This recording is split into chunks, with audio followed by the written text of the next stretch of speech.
So you sit on Instagram and see all these photographers posting pictures that are not shot with a very good looking model, not in a cool location, or not even good lighting, or you can say traditional lighting. But pictures appeal to you so much that you see that, oh, this is a great picture, or people like it very much because they have created something that crowd really likes. Those photographers have mastered the key element of photography is telling a story, and picture is words, 1,000 words, so they tell a story in one or three or four images like that. In order to click images like them, you need to understand few basic things. The first step in this segment would be watch other people on Instagram.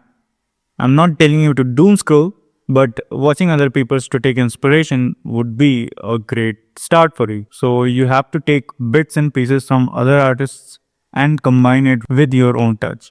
And this will help you to create more interesting and better looking images. Just go on Pinterest and save a bunch of images. The images would be appealing to you or someone else and are basically done in minimum budget, I guess.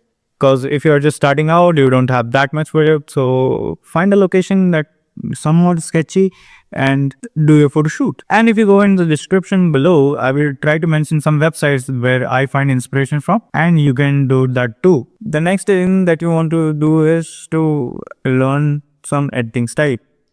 Almost every artistic or aesthetic pictures that you see on Instagram is being edited in a different way. You don't realize it in the first time, but somewhat down the line when you gain experience, you realize that, oh, this image was shot and after later it was dehazed, or they have used a smoke machine or something, like they have added blur or halation after shooting the picture. So I want you to learn some basic editing tricks like dehazing, masking, and selective editing of the highlights to enhance luminosity of the image. Try it, and it will go far and take you to develop your own editing style and later master your own artistic way. I would recommend that you start with learning some basic tricks in Photoshop and play with some different blend modes and stuff like that. The biggest step coming up in creating your artistic images is don't follow the traditional norms of photography. Learning about photography, people used to tell you that, keep the shutter speed at 180-degree rule. Like if you have 50mm lens, you need to at least put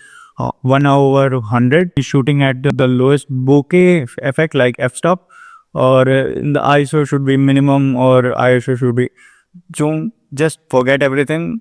If you have practiced well enough in normal photography, you will do better in artistic photography. Just you have to break your mental barriers that, oh, we can do shutter speed over, we can try slow shutter speed, we can try motion blur, we can try panning shots, and we can try long exposure during the day also. Just break the norms of photography and you will be already creating aesthetic images. Most of the artistic images are created when you combine these three things. Somewhat sketchy looking idea, so like I created this and this image, and that there has to be something mysterious, that the photo should be calling you to know more about the model or more about the story of why it is happening. And second is untraditional way of creating photograph, like maybe photo merging or manipulation or combining different techniques that I use or you can use. And the third is the crazy editing in order to enhance those emotions in the photograph. So if you combine these basic three things, you will get a perfect image. Before I be with the outro, just go